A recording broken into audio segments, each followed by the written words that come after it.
Hello and welcome to Sitting Down with Schneider. Today we are going to switch from the high school seniors and we are actually going to have a little chat with a high school history teacher, Paul Taylor, who teaches over at Liberty High School. All right, we're going to bring in Paul right now.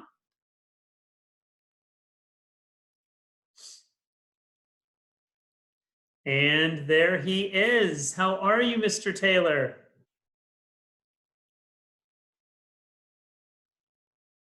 Did we catch you off guard? Were you not expecting us? Or you okay there?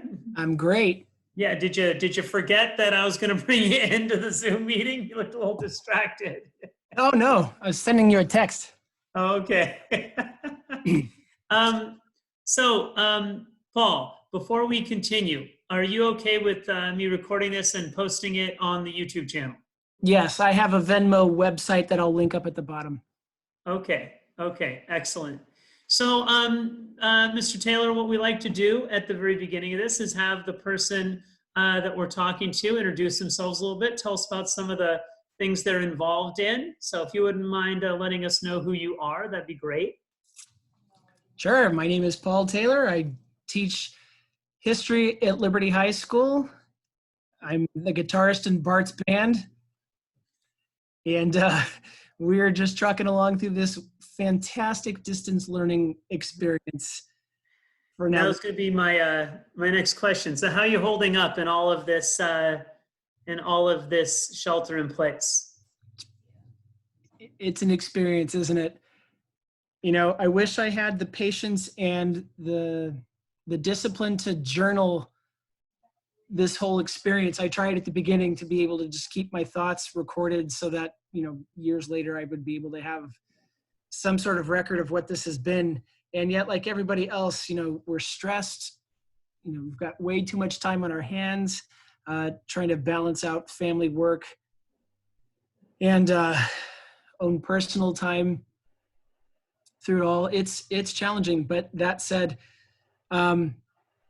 those are my biggest issues. And so I'm very, very fortunate that those are the issues that I have to wrestle with. You know, you mentioned, and again, in the whole scheme of things, fortunate, those are the issues, not having to be on the front line or having to be, knock on wood, dealing with having the actual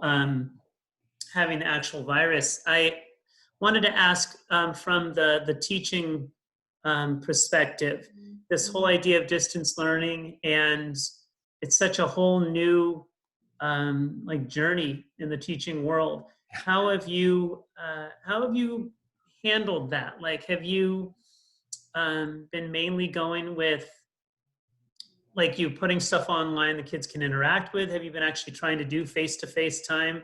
And what have you been finding has been effective as far as the teaching piece? The way our district is going about this, and especially my school site, you know, we've got some big technological gaps and equity concerns. So one of my colleagues who teaches at Berkeley High School basically said this: we're not teaching, we're assigning work. Mm-hmm. And we have to put on a different hat. This is not a time for us to be doing, you know, our A+ lessons. We realize that we're winging this. We're making this up on the fly, and we're trying to get through this all with some semblance of normalcy.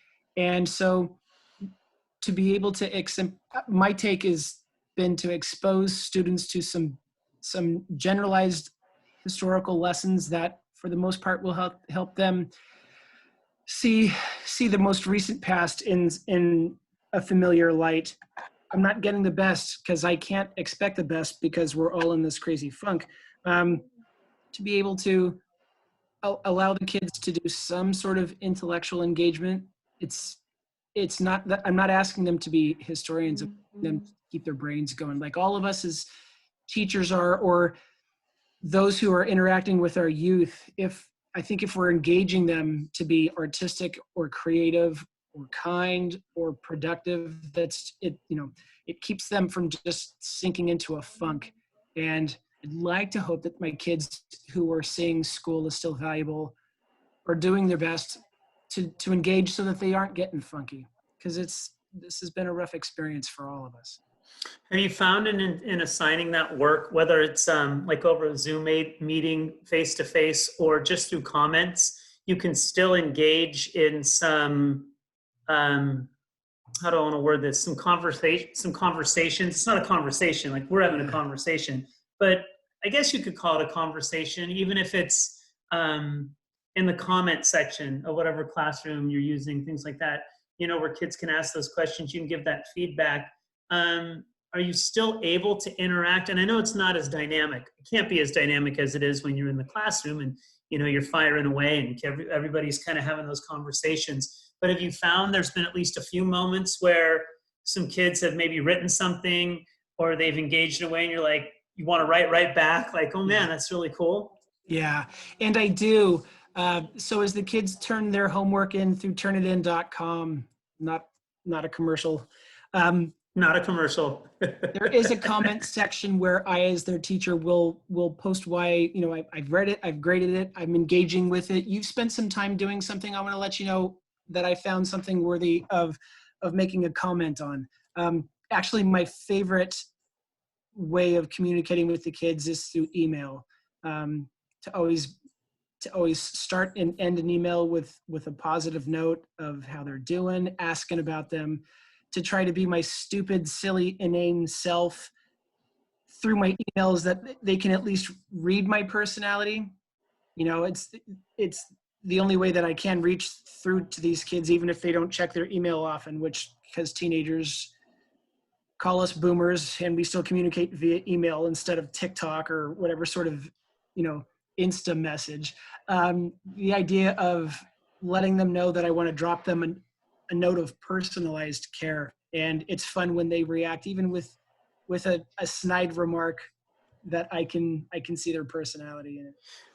Well, the fact is they're answering, right? That's the thing. And like you said, you use the word worthy. And it's, I think, so key that if it's worthy of their time to at least go on and see what you're offering as far as academics, that you're going to offer them back at least the respect of, hey, thank you for going on and here's what I saw. And like you said, even if it's a snarky remark, whatever, it just keeps that interaction going. I think that is so key right now. Yeah. Yeah. Because, we haven't seen them. How many people have you actually looked at in the last month, right? It's less than, and I don't think we've realized just exactly how much our lives have changed. Yeah. Yeah. So speaking to that, you've addressed the teaching piece there. How is it, I know I have my own scenario, but just from your angle, you're not only now teaching from home and you're teaching all these kids in high school, but you also have your own kids who are trying to do distant learning. So from putting on that parent hat, how has distance learning been for you with that parent hat on? That's really the hard part, and that's the stressor. Simply because, as creatures of habit,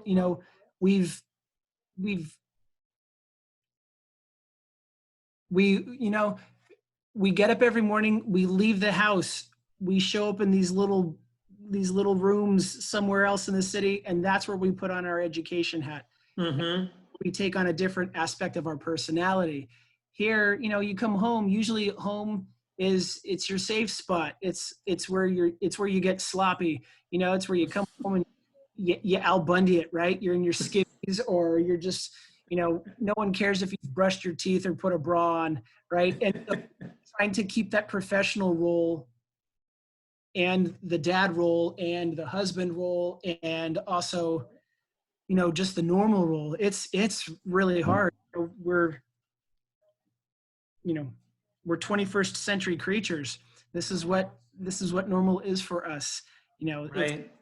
It's not the wife keeps the home fires burning, and around the fire at evening, Pa reads them a story, and that we teach and we do our learning sort of thing. Yeah. I've got 3 kids, and each of them are completely different learners. And my daughter, she school, she does school because she's self-motivated. Her twin brother is one that we're just allowing him to be creative on his own, because that's how he's feeding his own intellectual curiosity.